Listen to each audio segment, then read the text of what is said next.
Lots of potential but spread too thin and lacking content in a number of areas. This is Rock God Tycoon, which was recently released from Early Access and is primarily a rock band management simulation game, which also has a music creator and rhythm-based sections strapped onto it. As you might expect, the story is your own to create, but you do start off in your mum's house trying to get any gig you can in the hope that a record company will eventually pick you up and make your way into the wider world. When I first started this game, the tutorial was pretty lackluster and didn't really tell you a great deal about how to actually play. But since then they've released a couple of patches, one of which at least describes some of the finer details of the game. Unfortunately, even with this and after playing it for several hours, I still have a fairly limited understanding of some aspects, as it seems to have displays for information which you have little influence on.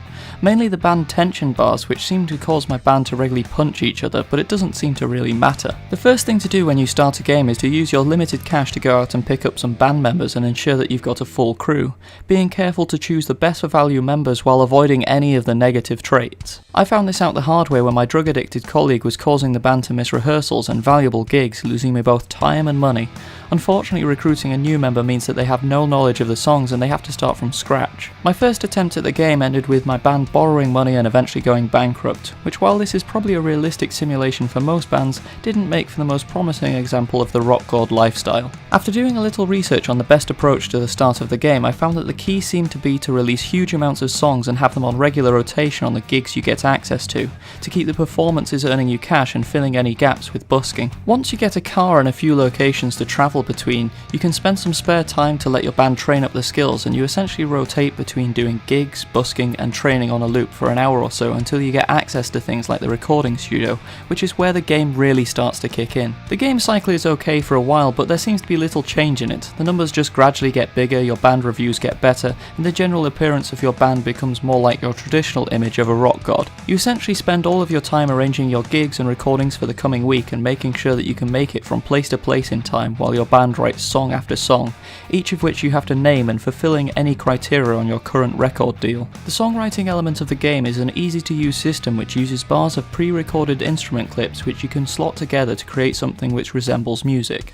Unfortunately, it's quite underwhelming as you have a very limited pool of sounds, so most of your songs end up sounding virtually the same. This wouldn't be so much of an issue if you didn't have to write hundreds of songs in order to keep up with the ever-growing demand of your fans to hear new music, which also undermines the importance of rehearsing the songs as well. There is one little bonus here in that you can at least auto-generate a song so that you don't have to keep going through the same rigmarole time and time again. But this comes with its own problems when you find out that if you use this feature then you can't go on to use the rhythm section of the game. Admittedly, this didn't seem that impressive either, as it is basically a boiled down version of Guitar Hero where you strike the notes coming towards you, except the buttons are slightly awkward to use and seem either unresponsive or unnecessarily picky with when you hit them.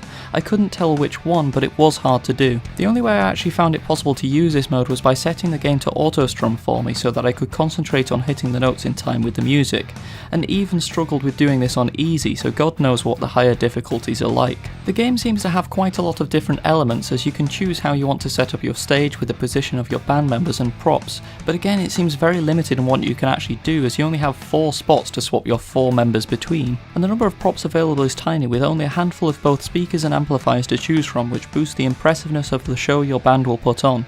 It could really do with some more fun stuff like pyrotechnics, inflatable devils and laser lighting. You can also choose what instruments your band members use, but again it's very limited. When I first bought the game it didn't even have a choice for the vocalist and drummer aside from the colour changes. Fortunately this has since been rectified. The game is generally quite nice to look at with a nice cartoony edge, and the soundtrack is good, though it does start to get repetitive after a while. But the layout lets it down slightly, as it feels like you're always clicking between menus trying to find out one piece of information, then having to make your way back to another screen in order to input some very basic info and then go back again. Quite honestly, the game just seems to be trying to do too many things at the same time.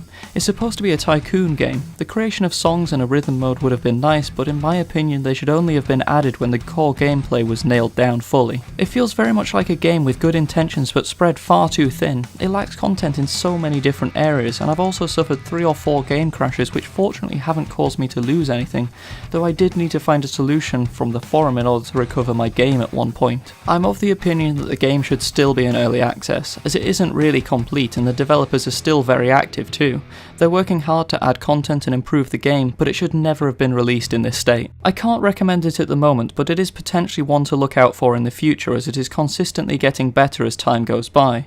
If the theme of the game particularly interests you, it might be worth giving a try in a sale, otherwise I would stay clear until it's fully completed.